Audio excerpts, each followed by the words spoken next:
Priority 9, next generation reforms. Economic policy framework.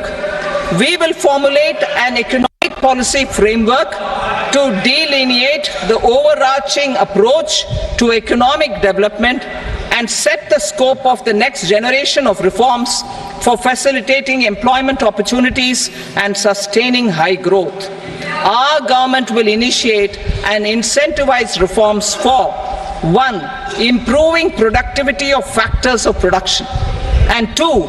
Facilitating markets and sectors to become more efficient.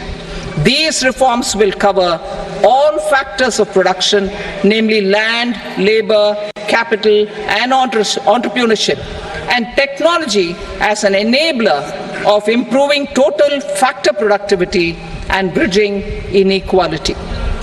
Effective implementation of several of these reforms requires collaboration between the centre and the states, and building consensus as development of the country lies in development of the states.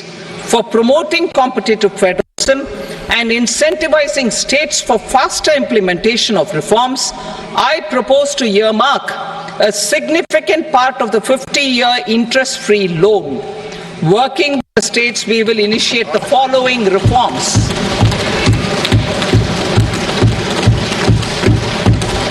Land-related reforms and actions, both in the rural and urban areas, will cover land administration, will cover 1. Land administration, planning and management, and 2.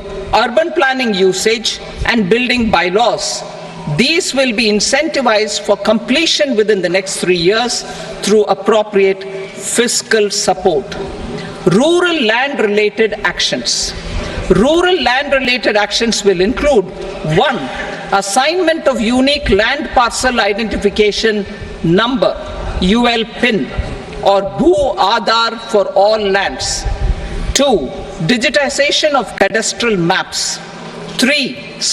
Subdivisions, survey of map subdivisions as per current ownership. 4. Establishment of land registry. And 5. Linking to the farmers registry. These actions will also facilitate credit flow and other agricultural services. Urban land related actions.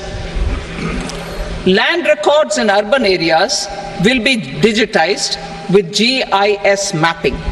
An IT-based system for property record administration, updating, and tax administration will be established. These will also facilitate improving the financial position of urban local bodies. Labor-related reforms. Services to labor. Our government will facilitate the provision of a wide array of services to labor, including those for employment and skilling. A comprehensive integration of e-Shram portal with other portals will facilitate such one-stop solution.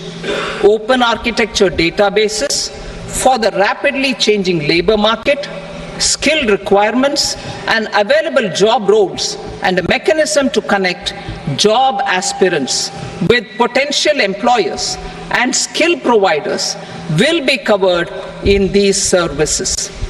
Shram Suvidha and Samadhan portal. Shram Suvidha and Samadhan portal will be revamped to enhance ease of compliance for industry and trade. Capital and entrepreneurship related reforms. Financial sector vision and strategy. For meeting financing needs of the economy, our government will bring out a financial sector vision and strategy document to prepare the sector in terms of size, capacity, and skills. This will set the agenda for the next 5 years and guide the work of the government, regulators, financial institutions, and market participants. Taxonomy for climate finance. We will develop taxonomy for climate finance for enhancing the availability of capital for climate adaptation and mitigation. This will support achievement of the country's climate commitments and green transition.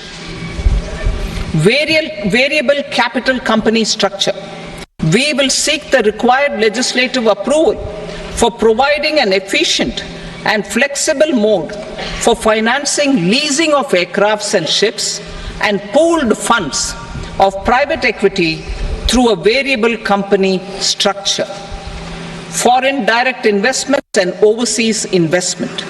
The rules and regulations for foreign direct investment and overseas investments will be simplified to 1.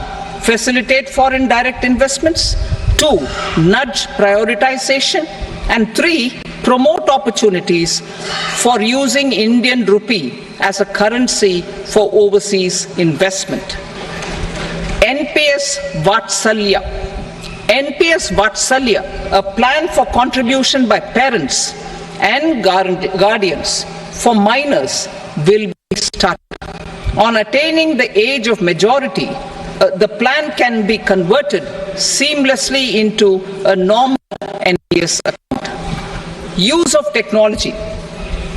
We have successfully used technology for improving productivity and bridging inequality in our economy during the past 10 years. Public investment in digital infrastructure and innovations by the private sector have helped in improving access of all citizens, particularly the common people, to market resources, education, health and services. We will step up adoption of technology towards digitalization of the economy. Ease of doing business. For enhancing ease of doing business, we are already working on the Jan Vishwas Bill 2.0. Further, states will be incentivized for implementation of the business reforms, action plans and digitalization. Data and statistics. For improving data governance, collection, processing and management of data and statistics, different sectoral databases, including those established under the Digital India Mission, will be utilized with active use of technology tools. New pension scheme. The committee to review the NPS has made considerable progress in its work. I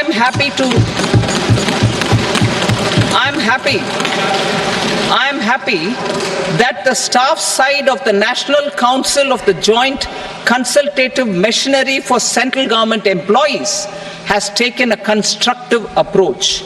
A solution will be evolved which addresses the relevant issues while maintaining fiscal prudence to protect the common citizens.